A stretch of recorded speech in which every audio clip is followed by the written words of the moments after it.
Ancient China.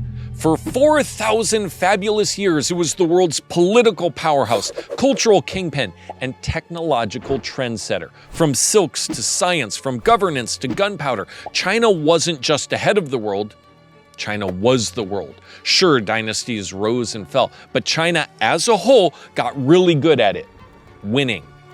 Then it all changed. A ship landed at their doorstep, wielding technology that seemed impossible. And that's when China realized something had gone very, very wrong.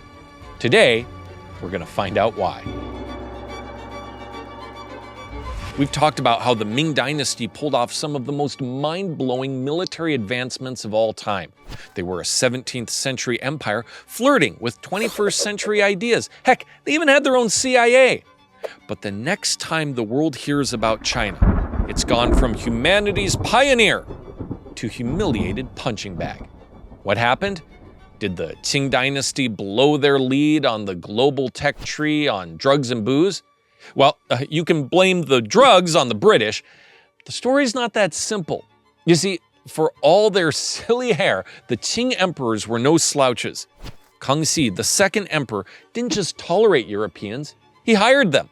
Jesuit scholars helped map the empire, fix the calendar, modernize artillery techniques, run the imperial observatory, and even tutor the emperor himself on math and astronomy.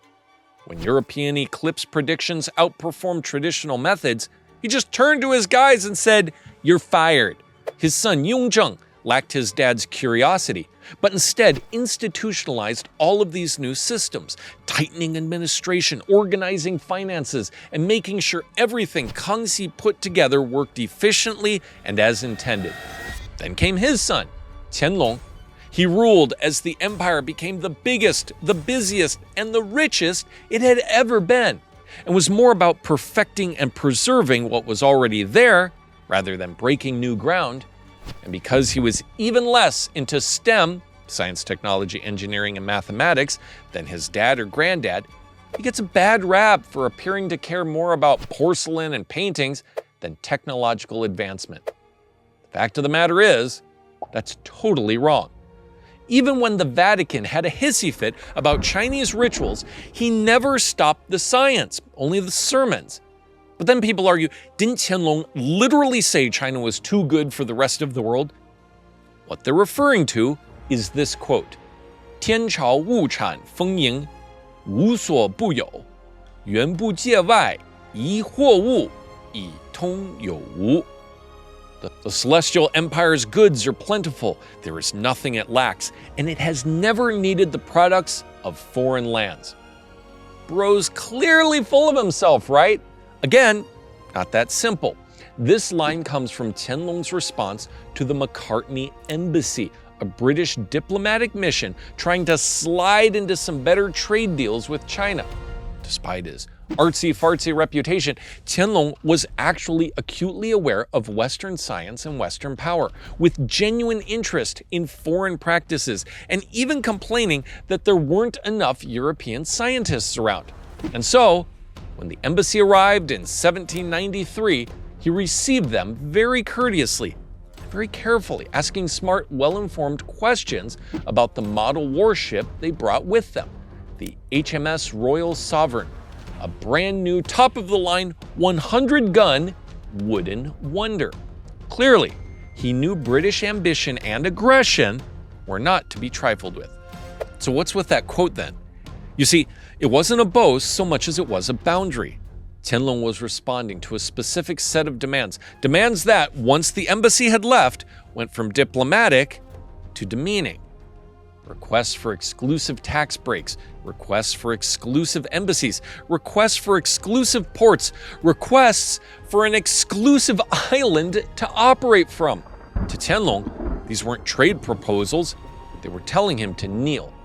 But the dude was the top dog of the world's endgame empire.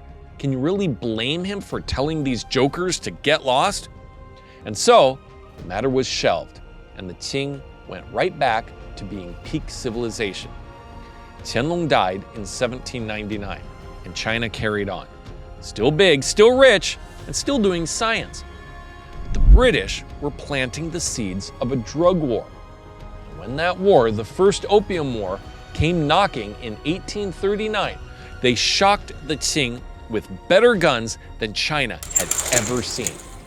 To see traditional Chinese culture come to life on stage, I welcome you to join me at a Shenyun performance. Shenyun is the world's premier classical Chinese dance company, and I am the MC. Check out the link in the description below. But that was only the start. In 1841, something materialized off the coast of Guangzhou. It wasn't some massive battleship. It was swift, sleek, and oddly shiny. She's a predator. Barely even looked armed, but didn't care about the wind, didn't care about currents, didn't care about shallow waters. It was almost alien. And within months, it rendered the entire Qing defense network obsolete. This was the aptly named Nemesis, a seaborne show of force that single-handedly demonstrated how far the world had come in the 50 years since the royal sovereign, and how far China had fallen behind. The Nemesis dominated the battle space like it had picked up a superstar. Its iron hull deflected Chinese cannonballs like it was invincible.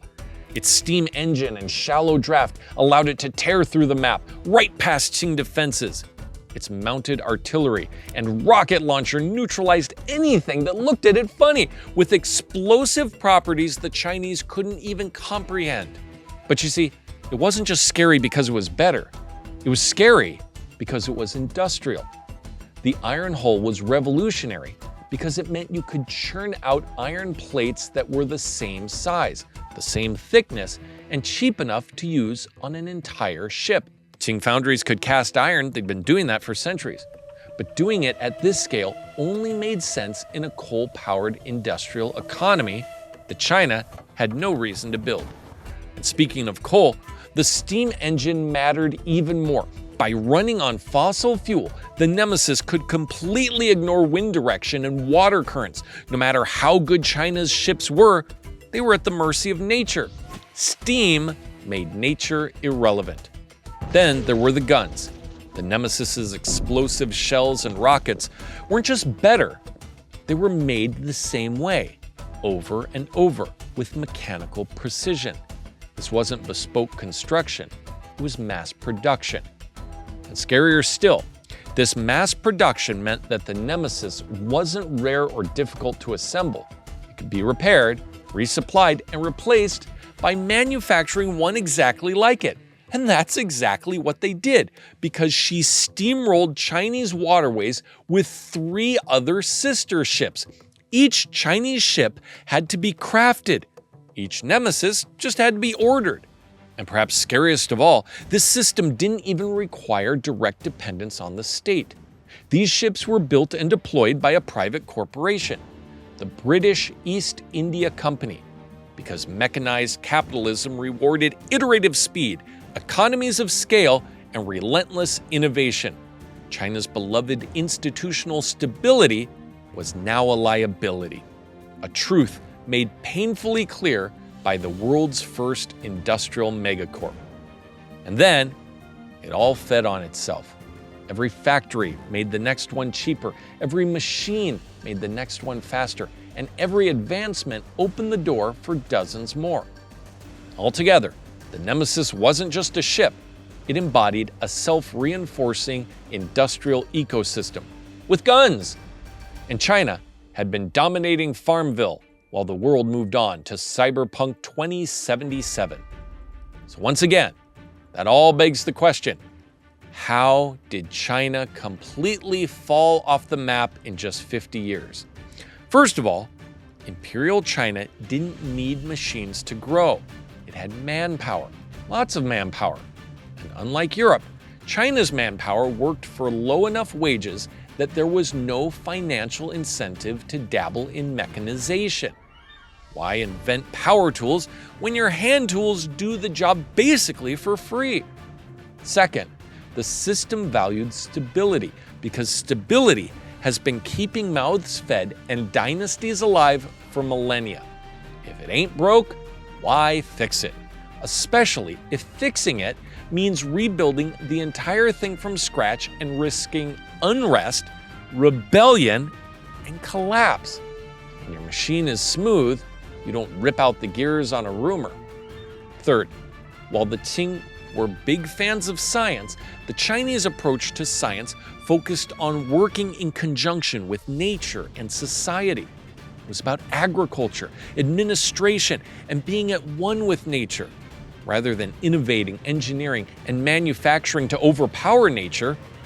And finally, by the time they realized how far they were left behind, it's not like they didn't try to catch up. They tried really hard. The Yangwu Yundong, or self-strengthening movement from the 1860s to 1890s, aimed to keep the culture while borrowing the tools. 中学为体，西学为用. Chinese learning for substance, Western learning for application. It was a continued, concerted effort even through the deadliest civil war and the fourth deadliest war of any kind in all of history, which we talk about here. But buying hardware isn't the same as rewriting the OS. What China needed was a version jump, not just more RAM in the graphics card.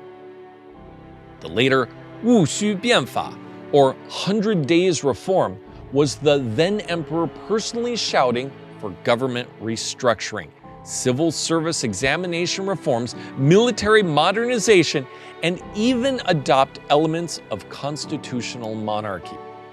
But every campaign was 2 steps forward and 1 step back, because they all revealed a very painful truth. Rebuilding a continent-sized political and social machine 2 millennia old requires more than just a pill. It requires deep surgery. Either the populace would rise up and protest, or the politicians would cut you down. Every time you failed, innovation elsewhere compounded, while the world powers continued tearing at your vital organs like vultures at a corpse. So no, the Qing didn't fall because they stood still. They fell because the finish line moved, and nobody told them about the update. And with that in mind, until next time, like, subscribe, become a member, and remember to keep both eyes open. 再见!